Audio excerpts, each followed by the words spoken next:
All right, let's get right into it. We're going to look at a technology that is completely changing what's possible with 3D printing. And it's not about a fancy new printer or some exotic new material. No, this is a fundamental shift in how we actually tell the machine what to build. You know, to really wrap your head around what's happening here, we have to start with an object that, frankly, shouldn't exist. Not from a normal printer anyway. Just take a look at this.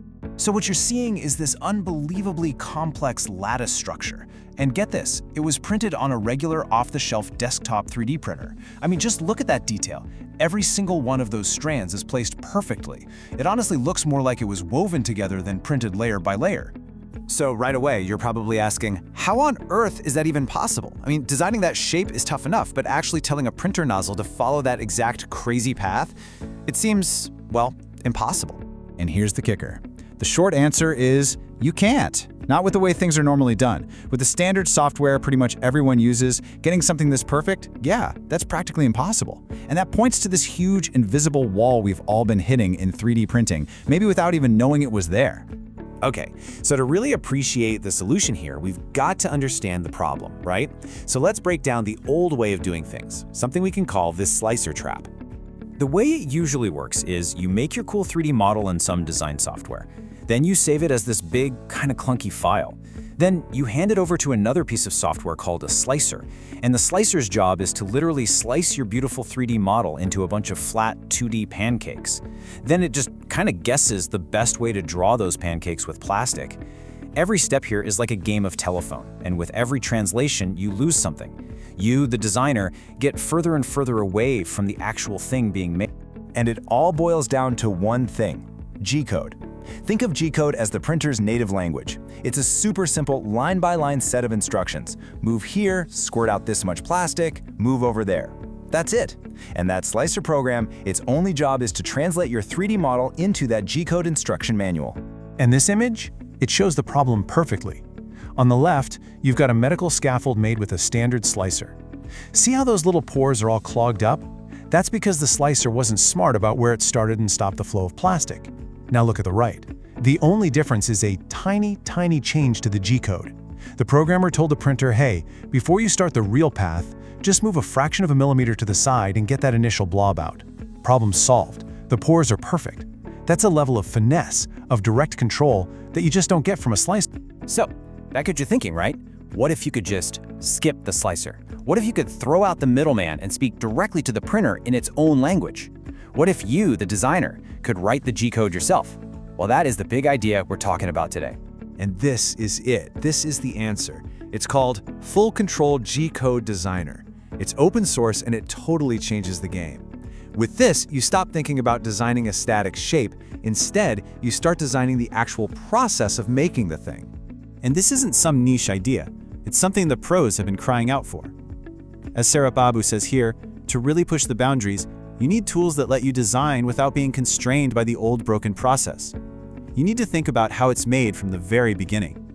Just look at the difference in workflows. On one hand, you have this messy chain of command, from your idea to CAD to an STL file to a slicer and finally to G-code. On the other hand, you design the print procedure and boom, you get G-code. It's a direct line from your brain to the machine. It's like you're no longer just handing a recipe to an assistant and hoping for the best. You are the chef. You're in complete control.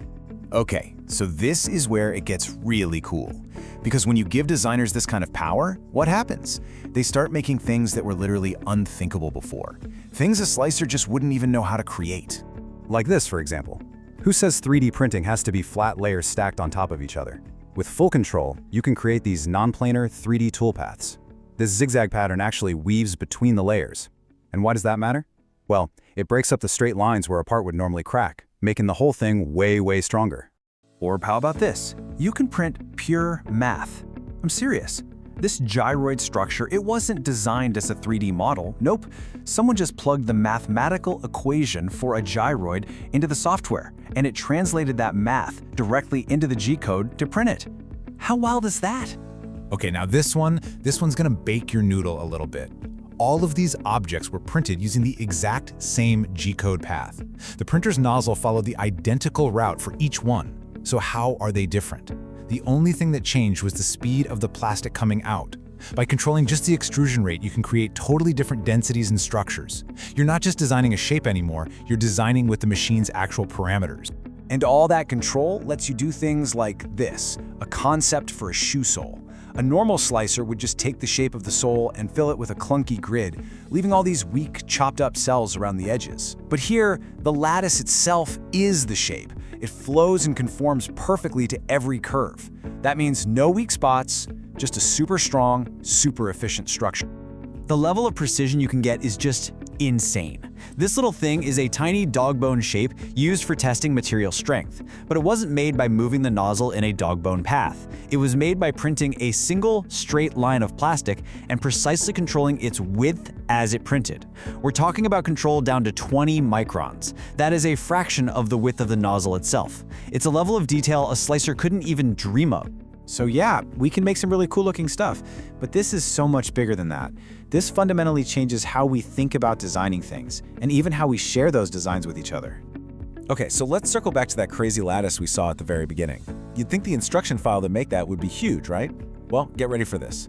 The entire file, the complete perfect set of instructions to make that thing, is just 300 bytes. That's less text than a simple email.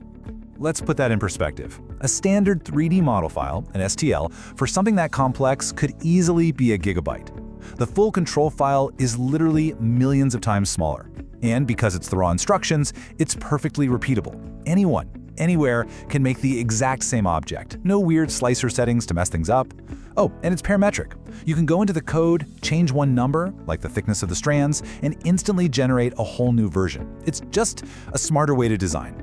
And this isn't just some lab experiment, this stuff works in the real world. During the pandemic, a project to make over 1,000 face shields used this method, and the results? They boosted their production rate by up to 600%. They used 20% less plastic, and their printers actually ran better and broke down less often because the instructions were so perfectly optimized and smooth.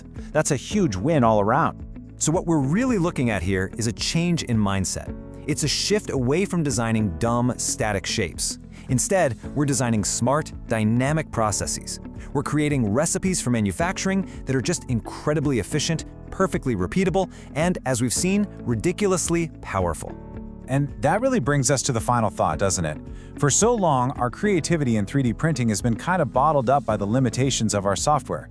So the real question is, if you had that total line-by-line control over the entire process, what would you make? I think we're just scratching the surface of what's possible.